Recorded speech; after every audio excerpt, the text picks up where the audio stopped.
Hello students, welcome to my channel. बच्चों, आज हम डायमेंशन एनालिसिस का लेक्चर नंबर 6 लेके आए हैं और इस लेक्चर में आपको डायमेंशन के लिमिटेशन बताने जा रहा हूँ कि डायमेंशन के लिमिटेशन क्या है। इससे पहले हमने डायमेंशन पे 5 वीडियोस बनाए हैं जिसमें मैंने आपको डायमेंशन के काफी यूसेस बताया कि डायमेंशन के बहुत ज्यादा यूसेस होते हैं। हमने 3 लेक्चर इसके यूसेस पे ही बनाए हैं जिसमें एक एक करके मैंने डायमेंशन के आपको यूसेस बताए थे। तो आज हम डायमेंशन की लिमिटेशन को डिस्कस करने वाले कि डायमेंशन की क्या लिमिटेशन है। पर इस लेक्चर पे जाने से पहले मैं आपको एडवाइस करूंगा कि इसके जो पिछले 5 लेक्चर्स हैं डायमेंशन के, उनको आप थॉरली स्टडी करें, तभी जाके आपको इस डायमेंशन के लिमिटेशंस की अच्छी ढंग से अंडरस्टैंडिंग हो पाएगी बच्चों। ठीक है, तो बिना टाइम वेस्ट किए हम इसको स्टार्ट करते हैं। डायमेंशन के लिमिटेशंस क्या है उनको जानने के लिए, इसको डायमेंशन के लिमिटेशन को समझने के लिए मैं आपको एक एग्जांपल, पिछला एग्जांपल ले रहा हूं जो हमने डिस्कस किया था। मैंने आपको कहा था कि जो सेंट्रीफ्यूगल फोर्स होती है या फोर्स होती है वो किस किस पे डिपेंड करती है। Mass of the body moving in a circle, radius of the circle and the velocity with which the body moves in a circle। कि जो फोर्स होती है, सेंट्रीफ्यूगल फोर्स होती है, mass of the revolving body पे depend करती है, radius पे डिपेंड करती है और वेलोसिटी पे डिपेंड करती है। इसको जब हमने कनेक्ट किया था डायमेंशन से तो आया था F is directly proportional to m raised to power a, r raised to power b, v raised to power c। फिर अगला स्टेप हमने लिखते थे यहाँ पे F equals to k, m raised to power a, r raised to power b and v raise to power c। ठीक है, और हम इसको डायमेंशन में कन्वर्ट करते थे, डायमेंशन कन्वर्ट कर लिया हमने। यहाँ पे क्या आया, m lt माइनस 2 फोर्स का डायमेंशन है। इसका तो कोई डायमेंशन नहीं होता था, इसको हम नंबर 1 डालते थे। मास का m raise to power a, radius का l b और वेलोसिटी का lt minus 1 raise to power c। ये हम ऑलरेडी डिस्कस कर चुके हैं, तभी मैं इसको ज्यादा समझा नहीं रहा। इसके लिए आप डायमेंशन का लेक्चर नंबर 3 देखें, उसमें मैंने ये चीज एक्सप्लेन की है। m raise to power a, l raise to power b, l c t minus c। तो अब आप यहां पे जब ये आ गया m a, l आ गया b प्लस c, t आ गया minus c, m l t minus 2। और जब हम इसको सॉल्व करते थे, a की वैल्यू आ गई 1, b प्लस c आ गया बच्चों 1 और माइनस सी आ गया माइनस 2। ठीक है, तो यहां से a की वैल्यू आ गई 1, c की वैल्यू आ गई 2 और b की वैल्यू आ गई माइनस 1। ठीक है, तो ये abc की वैल्यू हम यहां पे पुट करते थे और फोर्स का फॉर्मूला बन जाता था सेंट्रीफ्यूगल फोर्स का k time m raise to power 1, r raise to power minus 1, v raise to power 2। तो इसको मतलब f क्या आ गया, k time m v square by r. ये फॉर्मूला हमारा बना था। तो अब हम यहीं से डायमेंशन के लिमिटेशन लिखना स्टार्ट कर रहे हैं। डायमेंशन की हेल्प से हमें फॉर्मूला तो पता चल गया, सेंट्रीफ्यूगल फोर्स का m v square by r होता है, लेकिन डायमेंशन आपको इस डायमेंशनलेस कांस्टेंट की वैल्यू नहीं बताता। तो पहला ड्रॉबैक डायमेंशन का ये है। अब हम ड्रॉबैक लिख रहे हैं पहला, dimension does not tells the value of dimensionless constant k। आप k लिख सकते हैं इसको। इस k की वैल्यू डायमेंशन नहीं बताता, ये मैंने आपको लेक्चर के दौरान में बताया था कि इसकी वैल्यू हम एक्सपेरिमेंट से निकाल सकते हैं, डायमेंशन से नहीं। ठीक है, वैसे तो इस फॉर्मूले में, सेंट्रीफ्यूगल फोर्स के फॉर्मूले में k की वैल्यू 1 आती है, लेकिन डायमेंशन आपको ये वैल्यू कैसे निकालते हैं इसकी परमिशन नहीं देता है। तो सबसे बड़ा डायमेंशन का ड्रॉबैक ये आ गया कि dimension doesn't tell the value of dimensionless constant k। ये k की वैल्यू नहीं बताएगा। ठीक है, पहला इसका डायमेंशन का ड्रॉबैक आ गया। दूसरा ड्रॉबैक है बच्चों, it fails in deriving the relation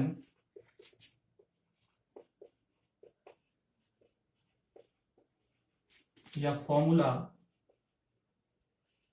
यहां तो हमने फॉर्मूला निकाल दिया, when a physical quantity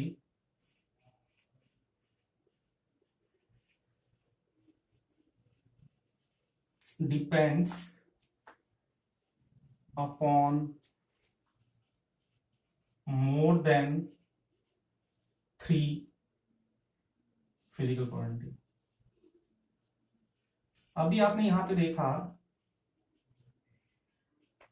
कि फोर्स किस किस पर डिपेंड था, मास पे, रेडियस पे और वेलोसिटी पे। तो हमने फोर्स को निकाल लिया, लेकिन वहां पे डिफिकल्टी आ जाएगी जब कोई फिजिकल क्वांटिटी आपकी 3 से ज्यादा फिजिकल क्वांटिटीज पर डिपेंड करेंगी, खासकर मैकेनिक्स में।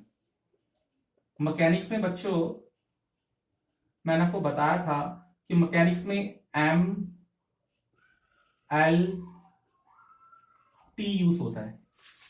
मैकेनिक्स में क्या यूज होता है बच्चों? M L T. क्या यूज होता है? M L T. मैकेनिक्स में जो भी हम 11th में मैकेनिक्स पढ़ेंगे वहां पे एम एल टी हमारा ज्यादा यूज होता है। और जब एम एल टी यूज होगा तो इसका मतलब ये है ए बी सी 3 वैल्यूज निकलेंगी। क्योंकि एबीसी कैसे निकलता है?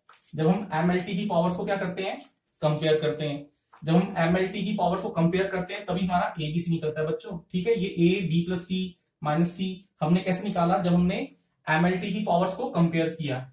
लेकिन अगर कोई फिजिकल क्वांटिटी 3 से ज्यादा पे डिपेंड होगी, लेकिन एमएलटी की पावर्स कितनी आएंगी? 3 ही आएंगी। कहने का मतलब ये है बच्चों, जैसे एम की कोई पावर है, एल की कोई पावर है, टी की कोई पावर है, यहां पे भी एम की कोई पावर है, एल की कोई पावर है, टी की कोई पावर है। ठीक है, जब हम पावर्स को कंपेयर करेंगे तो कितनी इक्वेशन बनेंगी? 3 इक्वेशन बनेंगी। और 3 इक्वेशन से हम कितने वेरिएबल निकालेंगे? 3। जैसे इसका वेरिएबल पता चल गया, इसका पता चल गया, इसका पता चल गया। लेकिन अगर 3 से ज्यादा इक्वेशन होंगी तो हम एमएलटी की हेल्प से वो नहीं निकाल पाएंगे। तो कहने का मतलब ये है कि ऐसे फॉर्मूले जिसमें एक क्वांटिटी एक से ज्यादा पे डिपेंड करती है, उस केस में डायमेंशन हमारा फेल हो जाता है। जैसे time period of compound pendulum, ये हमारा फॉर्मूला है 2 pi root of I M G L.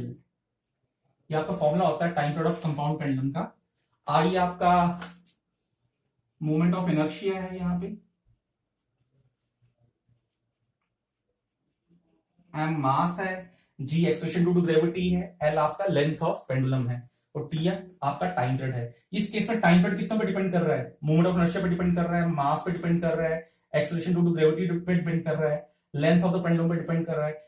ये जो फॉर्मूला है आपका, ये डायमेंशन आपको अलाउ नहीं करता निकालने, क्योंकि इसमें आपको कितनी क्वांटिटीज निकालनी पड़ेंगी? 4 का निकालना पड़ेगा। और एमएलटी से आपकी कितनी इक्वेशन बनेगी? 3। और 3 इक्वेशन कभी भी 4 वेरिएबल्स को फाइंड नहीं करती। तो बच्चों ये आपका फॉर्मूला फेल हो जाएगा उन कंडीशंस में जहां पे कोई फिजिकल क्वांटिटी 3 से ज्यादा फिजिकल क्वांटिटी पे क्या कर रही है? डिपेंड कर रही है। वहां पे ये फॉर्मूला फेल हो जाएगा। मैंने जितने भी आपके क्वेश्चन सॉल्व किए थे, आपको याद होगा डायमेंशन का, जब मैंने आपको आर्टिकल नंबर 3 बताया था, लेक्चर नंबर 3 बताया था, उसमें मैंने जितनी भी क्वांटिटी ट्राई की थी, उसमें जो फिजिकल क्वांटिटी है वो हमेशा 3 से ज्यादा पे डिपेंड का कोई भी एग्जाम्पल मैंने आपको नहीं दिया था, क्योंकि उन केसेस पे डायमेंशन फेल हो जाता है। तीसरा ड्रॉबैक है डायमेंशन का,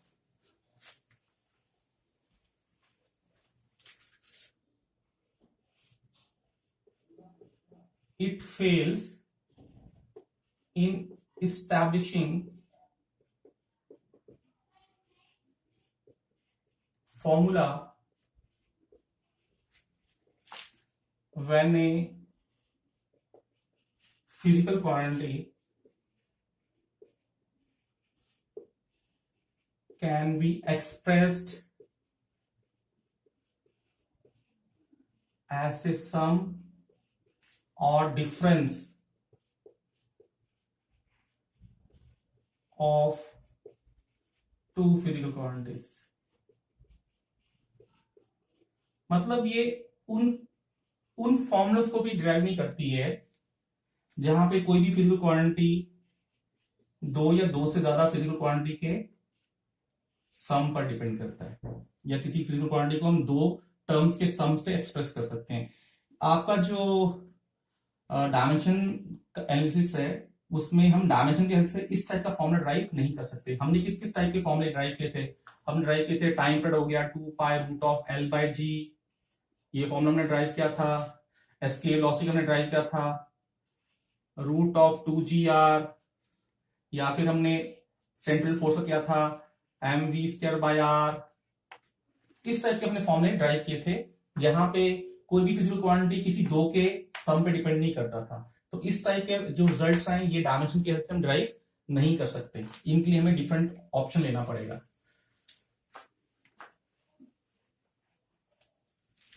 नंबर 4 इसका यूज है, it fail for the formula या रिलेशन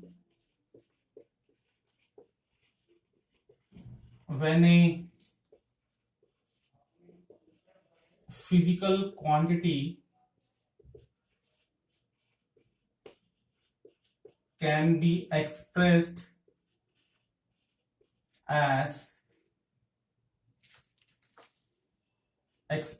in terms of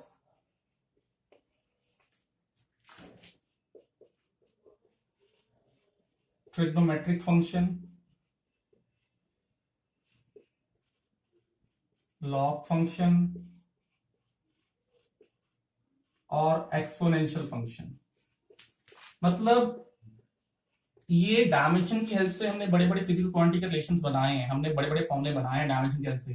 लेकिन डायमेंशन फॉर्मूला आपका उन फॉर्मूलों में काम करना बंद कर देता है जिन फॉर्मूलों में कोई भी फिजिकल क्वांटिटी ट्रिगोनोमेट्रिक फंक्शन पे डिपेंड कर रही है, लॉग फंक्शन पे डिपेंड कर रही है, एक्सपोनेंशियल फंक्शन पे डिपेंड कर रही है। इस टाइप के रिजल्ट्स आपका डायमेंशन, जैसे फॉर एग्जांपल हमारे पास इक्वेशन है y equal to a sine omega t या y equal to a cos omega t, ये आपकी इक्वेशन ऑफ एसएचएम है, सिंपल हार्मोनिक मोशन की डिस्प्लेसमेंट इक्वेशन होती है ये। तो यहां पे y आपकी डिस्प्लेसमेंट है, a आपका एम्पलीट्यूड है। तो इस टाइप का रिजल्ट डायमेंशन के हेल्प से नहीं हम बना सकते कि हम जानते हैं कि जो डिस्प्लेसमेंट है इन पैरामीटर पे डिपेंड कर रही है तो ये फॉर्मूला निकाल के बताओ डायमेंशन से। नहीं, इस टाइप के फॉर्मूले डायमेंशन कभी भी ड्राइव करके नहीं बताता है, क्योंकि यहाँ पे फिजिकल क्वांटिटी किस ढंग से एक्सप्रेस है in terms of trigonometric function. जहां पे physical quantity in terms of trigonometric function express होगी उस टाइप के रिजल्ट्स डायमेंशन की हेल्प से हम ड्राइव नहीं कर सकते बच्चों। ठीक है बच्चों।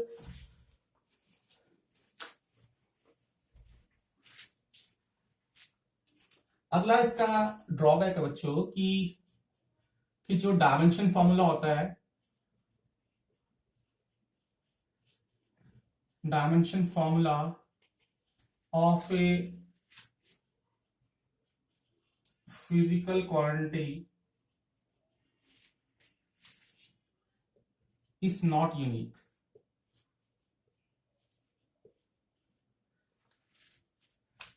इसका ये ड्रॉबैक भी है कि हर एक फिजिकल क्वांटिटी का कोई खास डायमेंशन फॉर्मूला नहीं बना हुआ, मतलब हर एक फिजिकल क्वांटिटी का अपना अपना डायमेंशन फॉर्मूला नहीं है। ऐसी बहुत सारी फिजिकल क्वांटिटी जिनका एक ही डायमेंशन फॉर्मूला है, मतलब यूनिकनेस नहीं है। डायमेंशन फॉर्मूला फिजिकल क्वांटिटी के लिए यूनिक नहीं है, मतलब हर एक फिजिकल क्वांटिटी का अपना अपना डायमेंशन फॉर्मूला नहीं है। जैसे हर एक ह्यूमन बीइंग के अपने फिंगरप्रिंट्स होते हैं, वो यूनिक होता है, उसका यूनिक फीचर है फिंगरप्रिंट्स। वैसे ही फिजिकल क्वांटिटी का हर एक का डायमेंशन फॉर्मूला यूनिक नहीं है। जैसे फॉर एग्जांपल अगर मैं बोलूं वर्क का डायमेंशन फॉर्मूला क्या है, आप बोलोगे डायमेंशन फॉर्मूला ml2t-2 है। मैं बोलूंगा काइनेटिक एनर्जी का डायमेंशन फॉर्मूला क्या है, उसका भी यही है। तो कहने मतलब है हर एक फिजिकल क्वांटिटी का डायमेंशन फॉर्मूला यूनिक नहीं है। काइनेटिक एनर्जी का भी वही है, वर्क का भी वही है। टॉर्क का बोलूंगा, टॉर्क का भी आपका बच्चों डायमेंशन फॉर्मूला यही होता है, सेम होता है। तो मतलब यूनिकनेस नहीं है, ये भी एक इसका ड्रॉबैक है। हर एक फिजिकल क्वांटिटी का डायमेंशन फॉर्मूला अलग नहीं है, बहुत सारी फिजिकल क्वांटिटी जिनका सेम डायमेंशन फॉर्मूला ही होता है। तो ये भी इसका एक ड्रॉबैक है कि यूनिकनेस नहीं है डायमेंशन फॉर्मूला में किसी भी फिजिकल क्वांटिटी के। अगला ड्रॉबैक बच्चों इसका ये है कि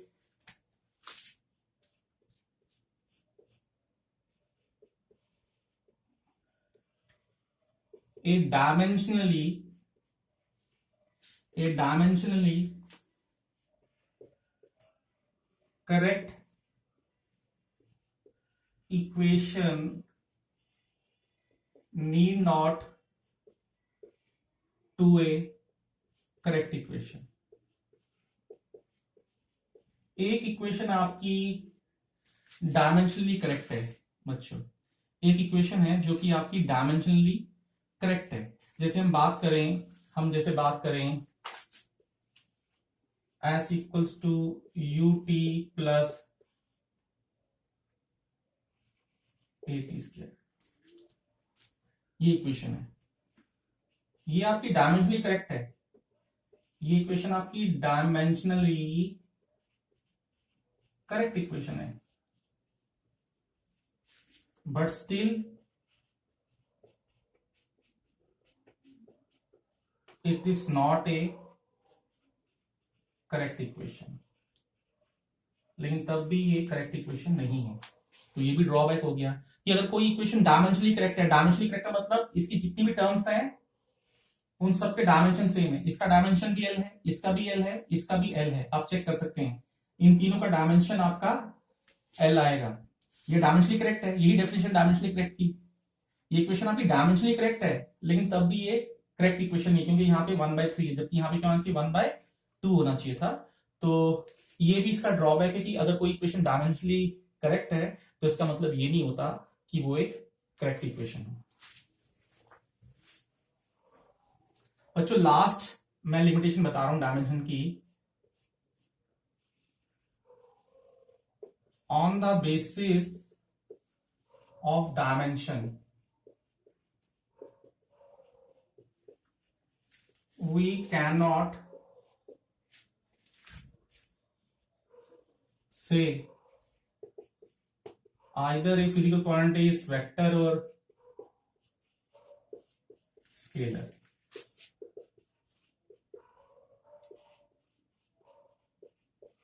मतलब हम डायमेंशन के बेस पे ये नहीं बता सकते कि फिजिकल क्वांटिटी आपकी स्केलर है या वेक्टर है। फॉर एग्जांपल मैंने कहा किसी फिजिकल क्वांटिटी का डायमेंशन है ये ml2t-2। अब ये डायमेंशन फॉर्मूला वर्क का भी हो सकता है जो कि स्केलर है, और ये टॉर्क का भी हो सकता है जो कि एक वेक्टर क्वांटिटी है। बच्चों वेक्टर क्वांटिटी वो होती है जिसका मैग्नीट्यूड भी हो, डायरेक्शन भी हो। हमें आगे डिटेल में वेक्टर को पढ़ना है। स्केलर वो होता है जिसका सिर्फ मैग्नीट्यूड होता है, इसकी कोई डायरेक्शन नहीं होती, जबकि वेक्टर वो होता है जिसका मैग्नीट्यूड भी हो, डायरेक्शन भी हो। तो डायमेंशन फॉर्मूले को देख के हम ये नहीं बता सकते कि वो फिजिकल क्वांटिटी स्केलर होगी या वेक्टर होगी। वो स्केलर भी हो सकती है, वेक्टर भी हो सकती है। अब जैसे मैंने आपको बताया था एंगुलर मोमेंटम और प्लैंक कांस्टेंट दोनों का डायमेंशन फॉर्मूला सेम है, जबकि एंगुलर मोमेंटम एक वेक्टर क्वांटिटी है और प्लैंक कांस्टेंट एक कांस्टेंट है। हम डायमेंशन के बेस पे नहीं बता सकते कि कोई क्वांटिटी स्केलर होगी या कोई क्वांटिटी वेक्टर होगी। तो बच्चों ये मैंने आपको डायमेंशंस के लिमिटेशन बताए कि डायमेंशन की हेल्प से हम डायमेंशनल कांस्टेंट की वैल्यू नहीं निकाल सकते। हम डायमेंशन की हेल्प से इस टाइप की फिजिकल क्वांटिटी को नहीं निकाल सकते जो 3 से ज्यादा पे डिपेंड कर रही हो। हम डायमेंशन की हेल्प से ऐसी फिजिकल क्वांटिटी का फॉर्मूला नहीं बना सकते जो सम या डिफरेंस के एक्सप्रेशन से बनता हो। हम डायमेंशंस की हेल्प से हम किसी फिजिकल क्वांटिटी को स्केलर या वेक्टर नहीं बता सकते। बहुत सारे ऐसी फिजिकल क्वांटिटी जिनका सेम डायमेंशन है, इसका मतलब डायमेंशन फिजिकल क्वांटिटी का यूनिक नहीं होता है बच्चों। तो और एक इक्वेशन अगर डायमेंशनली करेक्ट है तो इसका मतलब ये नहीं कि वो कोई करेक्ट इक्वेशन ही होगी। तो ये सारी आपकी लिमिटेशन है डायमेंशन के। आपके एग्जामिनेशन पॉइंट ऑफ व्यू से इंपॉर्टेंट आर्टिकल है। 1 नंबर या 2 नंबर में ये क्वेश्चन पूछा जाता है कि लिमिटेशंस क्या है डायमेंशन के। आई होप कि आपको लेक्चर समझ आएगा। थैंक यू बच्चों।